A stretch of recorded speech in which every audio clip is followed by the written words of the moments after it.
Greetings all! This is Justin from Those Hairy Gamers, and I'm here with Nick from Those Hairy Gamers. How are you, man? Yeah, I'm pretty good, dude. How are you? Oh, morning coffee. So good. Yep, first recording of the day, and we're off to a strong start.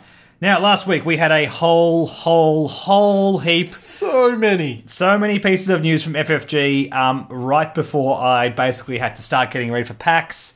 I managed to get the FAQ recorded on the day it came out, but also on that day we had an announcement for Fantasy Flight Interactive, their gaming studios, and all of these new Legion units, which we're going to talk about today. Legion, it's looking good, man. Absolutely. There are several news articles, a few bits and pieces that also already come in the core set, and a couple of new units as well. In this video, we're going to talk about the units and the supplementary materials that come within the core set. That are sold separate items. So let's bring up the whole list right now. Doobity-doo. Let's start off with the Tools of War. The Tools of War, the dice and accessories. Now, there's not really much in this article that reveals anything, but we got some nice clear shots. I'm just going to chill out on these product shots here because you get a dice pack and you get a maneuver pack. This is really cool because in X-Wing, you cannot get maneuver templates separate officially from FFG. Plenty of aftermarket people sell it. Obviously, you can win them through tournaments, but you can't just go and buy an FFG set of maneuver templates for X-Wing. You can for Legion, which is very interesting. These nice, pretty dice. Absolutely. Red, white, and black. And the fact that you can buy these two things separately means you don't need a core set. I say with trepidation, thinking, is there anything I'm missing here? I mean, I guess you need a commander for your armies, and right now the only commanders you can get are Luke and Vader, which is in the core set. But if a commander comes out separately, which I would assume at some stage it will, definitely, it will alleviate the need to buy a core set. So if you happen to not want the things in a core set, you don't need to, which is fantastic.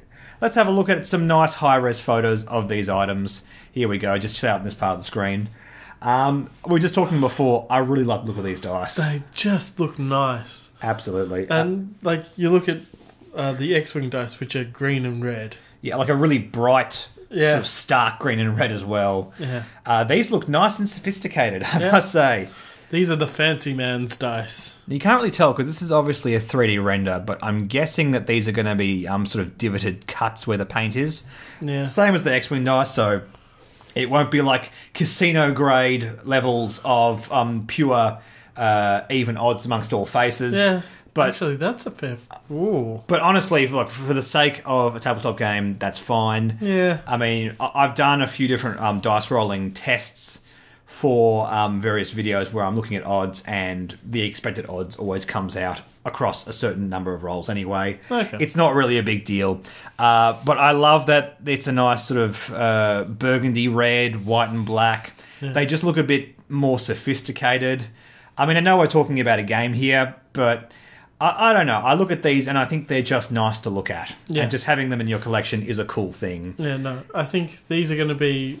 It's showing you that this is going to be a bit more of an upmarket game. Perhaps we will see. I think so anyway. And the fact that you're painting things yourselves mean you can do a much better paint job than stuff with X-Wing. Perhaps arguably a bit of a less casual game than X-Wing, I think is the way I think about it anyway. We've also got a nice shot of these maneuver templates, and I just like the look of them. They do look good, don't they? They're not just function, they also are meant to... They kind of remind me of the look of the inside of an Imperial base. Kind of that appearance of the wall. Got that nice ratcheting section in the middle. Again, just 3D renders. I've never had a chance to actually hold one of these. And as far as I know, the ones they've been demoing at random cons haven't been the final product. I know the miniatures themselves were like resin cast and not representative necessarily of the quality of the ones we'll end up with. I mean, obviously cast from the same die, but maybe not indicative of the quality. So if any of you in the comments have actually been to a con where they've been demoing Legion and have used any of the templates, let me know how they feel. Are they meant to like kind of ratchet in place and kind of click together, or are they just a bit of a stiff join that are meant to hold its place? I hope it's a ratchety sort of thing, personally. Yeah, it makes a lot of sense to me. And I just love the look of it. And I like how the circle in the centre is different for each of them. 1, 2, 3. That's such a good, simple way of doing it. It just means, hey, That's the one. That's one distance, 2 and 3. Pretty straightforward. Let's move on to the units that we already see in the core pack. Starting off with the Rebel units. So here we go. This is the box designs for both of those. These are the Rebel Troopers, and this is the AT-RT Walker. Again, exactly what we get in the pack. They look good though, don't they? They do look very good. And it was even stated in the article that these are the same models. They're not saying, oh, you get some slightly different races of trooper or whatever. No, it's the same model, same poses, which is absolutely fine. Frankly, for the sake of a tabletop game, I don't mind if I get 2 of these guys yelling and going, "Hey, guys, come this way." It doesn't really matter for the sake of a game. We're not talking sort of high grade models or anything like that. That's absolutely fine. We got a nice spread of the AT-RT just here. Now, I've already gone through these units in a previous video, which I will put an annotation for up in the corner right now. And you can see all the different stuff that these guys can do. But we have a nice, good, high-res picture of the model here on the spread. And what I like about this, and what we haven't seen a great deal of detail on before, is the design of this base. Basically, we have some channels here which dictate where the firing arcs are. So that section there would be its forward firing arc. So, for example, if we have a weapon that's locked into the front, and I believe he actually did have something like that on an upgrade card, on one of these, we've been through it before, that shows where you can fire it. And this cutout section here shows you where the maneuver template needs to go, which means you're always walking forward.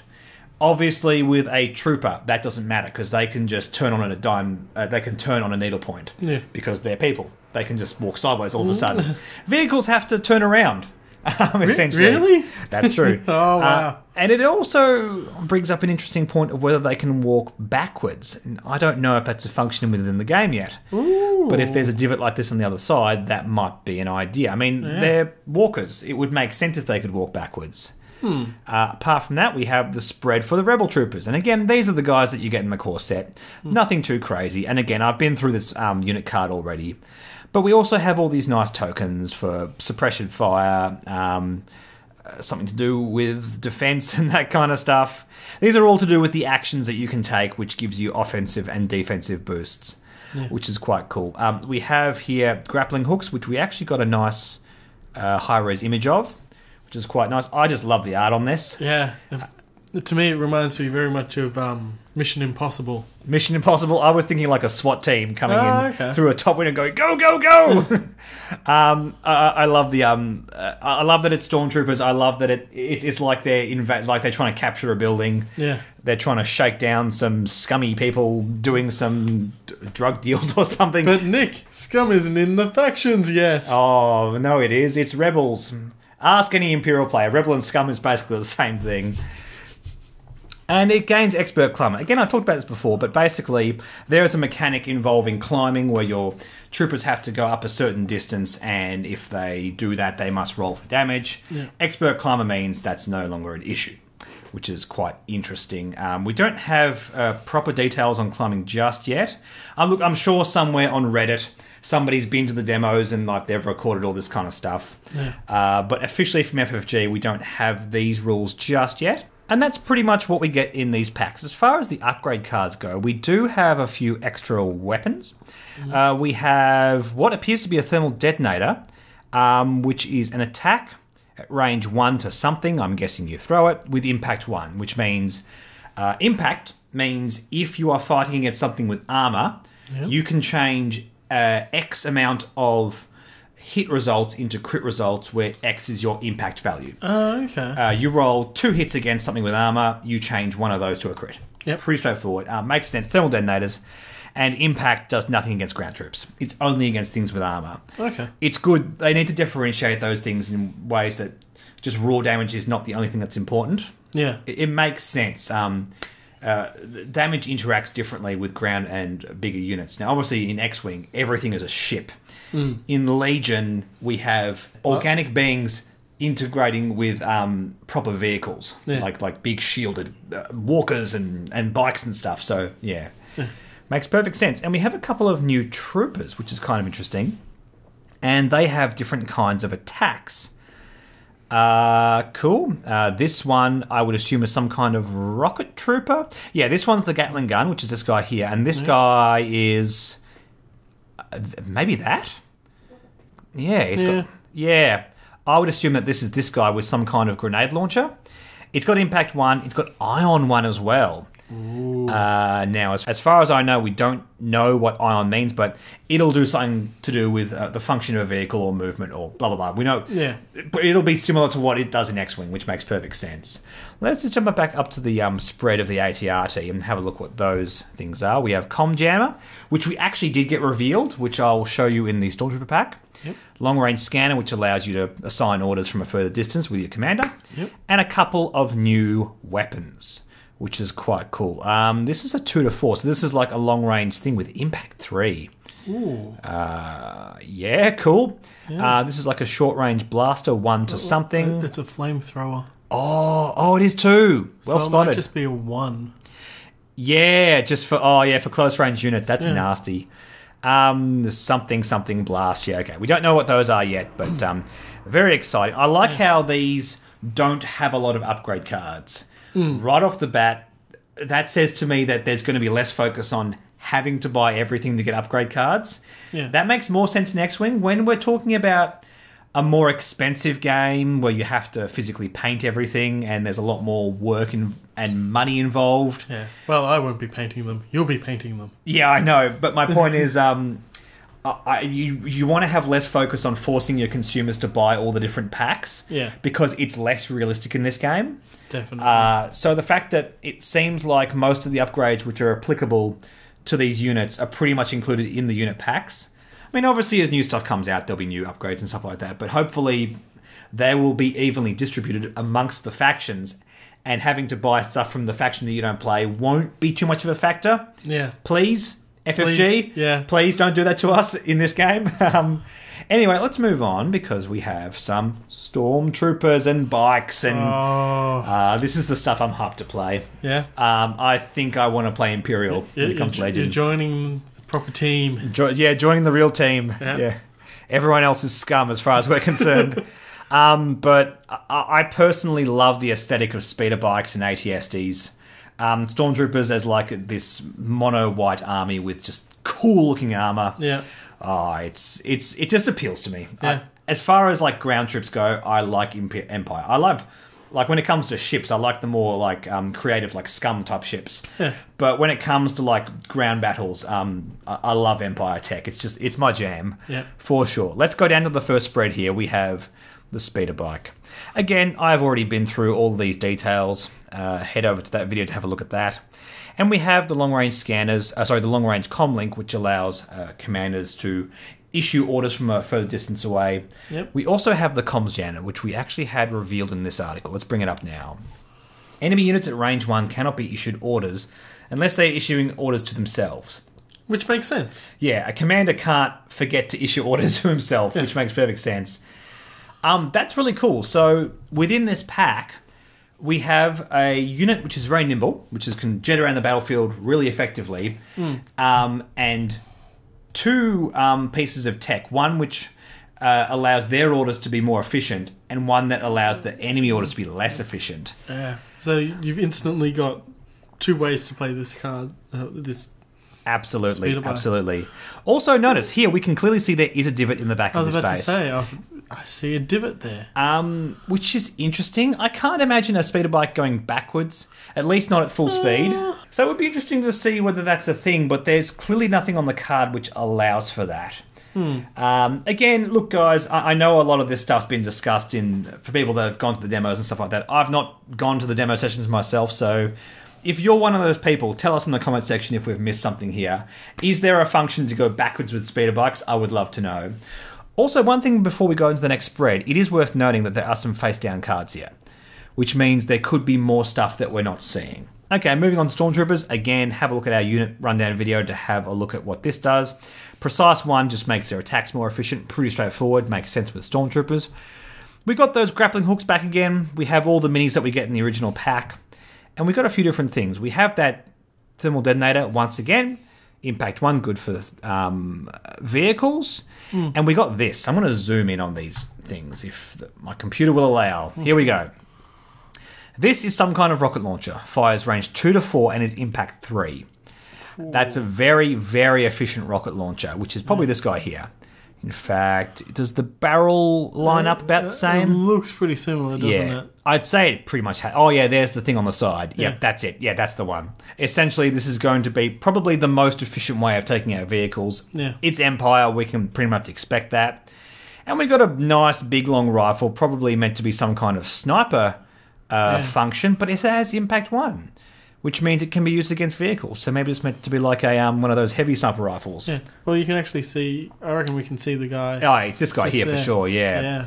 It looks awesome. Looks like one of those Clone Wars era rifles. Yeah. I can't work out what that card on the back is meant to be, though. See how it's got the yes, I see what you mean. Side? Yeah, for sure.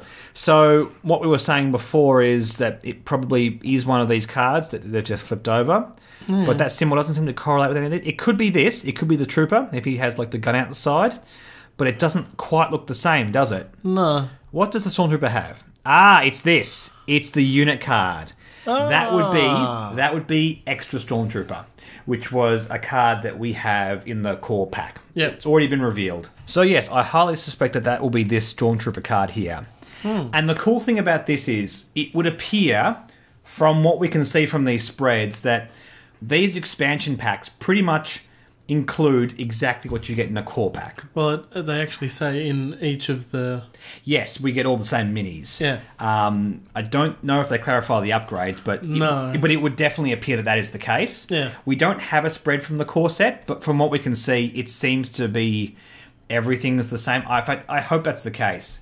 In X-Wing, if you buy a core set and you buy the expansions for those specific ships, as in the original core set as opposed to the X-Wing or the original TIE Fighter expansion packs, you get physically different cards. Yeah. But that's fine. If you want to fly more X-Wings or TIE Fighters, it makes sense that you'd want to do that anyway. In this, again, I really want to see in this game a bit more restraint on FFG's part of putting important cards in separate packs, especially when it's applicable to the different factions. Yeah. I don't want to see a whole heap of great Stormtrooper upgrades which can work with the Rebel Troopers just in the Stormtrooper expansion pack. Yeah. That'd be a poor move, I think. Yeah. I feel. No, I think most cards need to be maybe not faction specific, but very close to. Yes, or if they're not faction specific, they have to be pretty much included in all packs within the wave across all the factions. Yeah. So there's no danger. I mean, look, if you're within a faction, you're pretty much going to have to buy every stuff within that faction to get all the tech for that faction. And hopefully all the generic stuff as well. That's what I'm saying here. Yeah. If there's a big focus on having to buy things across faction, that's just okay in X-Wing. We live with it. It's not too bad. The items aren't too expensive, at least not for most people. Yeah. And at the end of the day, even if we do that, we still have ships that are completely painted and ready to fly. Yeah. In this, there's a lot more time and financial investment put into it, and that would hurt it more in this game. Definitely. Yeah, you don't want to be buying a box and then for like sort of $40-50, then selling off these beautiful figurines, exactly, for some pieces of cardboard, and gutting the price in your resale value because the cards are where all the value is as well. It would be very unideal. And that's pretty much it. What's revealed here? We have some cool photos of all the different units. They look awesome. How much fun does it look to play Imperials? Absolutely. Oh, one more thing before we finish as well. Let's just scroll up because we do have some prices here for the American pre-orders. $25 for the Stormtroopers.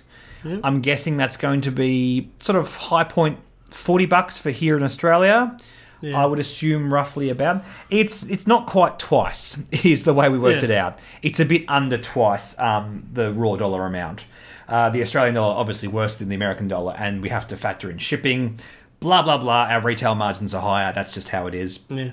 And it looks like the speeder bikes are going to be about the same. Well, they will be about the same. They should be exactly the same. Unless FFG ship them for different prices for their distribution, but I don't see why that'd be the case. No. So that seems reasonable. Yep. I'm pretty happy with that. And onto the Rebels, we go the same prices again. Same prices again. It is worth noting that the ATRT you buy as a one-of, as opposed to the bikes being a two-of. Yeah, but the ATRT has a flamethrower. That's right. That's right. Well picked up, Justin. Yeah. Well picked up. Flamethrowers are cool. That's right. Actually, they're hot. They're red hot. I'm very glad I have you here for that input, Justin. Thank you very much.